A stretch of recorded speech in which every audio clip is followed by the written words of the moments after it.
Sumathi Ruby கிட்ட கேக்குறாங்க, என்ன அது கல்யாணமாகி 1 மாசம் கூட ஆகல, அதுக்குள்ள அவங்க ஏன் விவாகரத்துக்கு அலையிறாங்க? ரூபி எதுக்கு சொல்றாங்க, அவங்களுக்கு ஒரு குழந்தை பிறந்தா அந்த குழந்தைய டாக்டருக்கு படிக்க வைக்கணும்னு பொண்ணு சொல்றா, இன்ஜினியருக்கு படிக்க வைக்கணும்னு பையன் சொல்றான். அந்த தகராறு முத்தி இப்ப அது விவாகரத்து வரையில வந்துட்டு. மகன் அப்பா கிட்ட கேக்குறான், அப்பா சாப்பாட்டுல கெட்டிக்காரன் யாரு, ராமனா பீமனா? அப்பா அதுக்கு, இதனடா கேள்வி, பீமன் தான் அப்படின்னு சொல்றாங்க. மகன் அதுக்கு கேக்குறாங்க, அப்படின்னா நல்லா சாப்பிட்றன பார்த்து எல்லாரும் ஏன் சாப்பாட்டு பீமன்னு சொல்லாம சாப்பாட்டு ராமன்னு சொல்றாங்க? இதத்தான் பழி ஓரிடம் பாவம் ஓரிடம்னு சொல்றாங்களோ? ஒருவன் மற்றவன் கிட்ட சொல்றான், என் மனைவி ஒரு தேவதை. அதுக்கு அந்த இன்னொருத்தன் சொல்றான், நீ அதிர்ஷ்டம் செஞ்சவன், என் மனைவி இன்னும் உயிரோட இருந்து என் உயிரை எடுக்கிறா.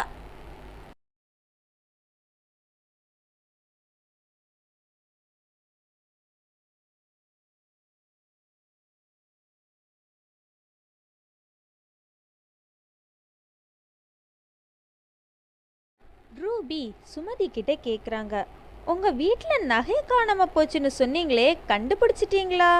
அதுக்கு சுமதி, கண்டுபிடிச்சிட்டேன் அப்படின்னு சொல்றாங்க. ரூபி கேக்குறாங்க, அப்படியா, ரொம்ப சந்தோஷம். ஆமா, எப்படி கண்டுபிடிச்சீங்க? அதுக்கு சுமதி சொல்றாங்க, நான் பீரவை திறந்து பார்த்தபோது வச்சிருந்த நகை எதையுமே காணோம், அப்பதான் நகையெல்லாம் காணோங்கிறதையே கண்டுபிடிச்சேன். அப்பா ஒருத்தர் தன்னோட பையனுக்கு குடி எவ்வளவு கெடுதல்னு விளக்க ஒரு கிளாஸ்ல தண்ணீரையும் இன்னொரு கிளாஸ்ல ஆல்கஹாலையும் நிரப்பி ஒவ்வொரு கிளாஸ்லையும் ஒரு புழுவை போட்டாரு. தண்ணீர்ல போட்ட புழு உயிரோட இருந்துச்சு, ஆல்கஹால்ல போட்ட புழு கொஞ்ச நேரத்திலேயே செத்து போயிட்டு. இப்ப அப்பா பையனை பார்த்து கேட்டாரு, இதுல இருந்து என்ன தெரியுது? அதுக்கு அந்த பையன் சொல்றான், ஆல்கஹால் சாப்பிட்டா வயிற்றுல இருக்க புழு பூச்சிகள் செத்துடும்னு தெரியுது. மற்றவங்க செய்கிற தவறுகள்ல இருந்து நாம கத்துக்கணும்னு சொல்றாங்களே, அது எதுக்காக? நாமே அவ்வளவு தவறுகளையும் செஞ்சு கத்துக்கிறதுக்கு நமக்கு ஆயுசு பத்தாது இல்லையா? அதனால தான். ரவி ராமு கிட்ட கேக்குறாங்க, ஏன் ஒலிம்பிக்ஸ் ஓட்டப்பந்தயத்துல அந்த நாட்டு வீரர் ஓடும்போது கீழே விழுந்து தூங்க ஆரம்பிச்சிட்டாரு? அதுக்கு ராமு சொல்றாங்க, அவர் ஊக்க மருந்து சாப்பிட்றதுக்கு பதில் தூக்க மருந்து சாப்பிட்டுட்டாராம். ராமு சோமு கிட்ட கேக்குறாங்க, அவர் ஒரு மாதிரியான ஆளுன்னு எப்படி சொல்றீங்க? அதுக்கு சோமு சொல்றாங்க, சீசன் அப்போ குத்தாலத்துக்கு போய் ரூம் எடுத்து அந்த ஹோட்டல் ஓனர் கிட்ட பாத்ரூம்ல வெந்நீர் வருமானு கேட்ட ஒரே ஆளு இவராத்தான் இருப்பாரு. ரவி ராமு கிட்ட கேக்குறாங்க, என்னங்க உங்க தோட்டம் வழியா குறுக்கே நான் ஸ்டேஷனுக்கு போகலாமா? நான் அவசரமா 4:30 மணி ரயில பிடிக்கணும்.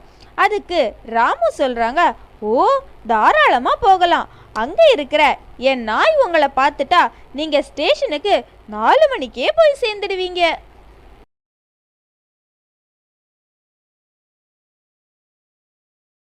ஒரு பள்ளி மாணவன் தன் ஆங்கில ஆசிரியர்கிட்ட ஒரு சந்தேகம் கேட்டான். சார், ஆங்கிலத்துல நடுறேன்னா என்ன சார் அர்த்தம்?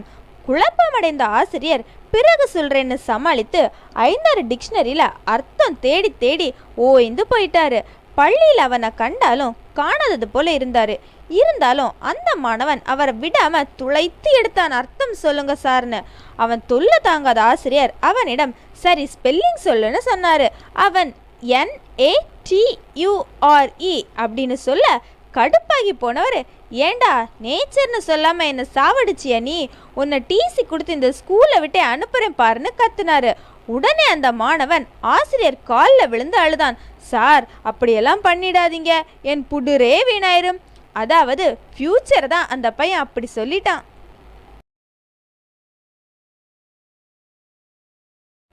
ஒரு பஸ் நிறைய பெண்கள் பிக்னிக் சென்றபோது அந்த பஸ் விபத்துக்குள்ளாகி அந்த பஸ்ஸில் பயணம் செய்த அனைவரும் இறந்துட்டாங்க. அதனால் பாதிக்கப்பட்ட பல கணவன்மார்களும் ஒரு வாரம் விடாமல் அழுது தீர்த்தாங்க. ஆனால் சோமு மட்டும் ஒரு வாரத்தோட அழுகையை நிறுத்தாம தொடர்ந்து அழுதுகிட்டே இருந்தார். அவர் நண்பர் அவரை பார்த்து, நீங்கள் ஏன் விடாமல் அழுறீங்க, உங்கள் மனைவி தான் அந்த விபத்துக்குள்ளான பஸ்ஸில் போகவே இல்லையே அப்படின்னு கேட்டதுக்கு அவர், அந்த பஸ் அவ தவற விட்டுட்டா, அதனால தான் அழுறேன் அப்படின்னு மிகுந்த சோகத்தோடு சொல்லியிருக்காரு.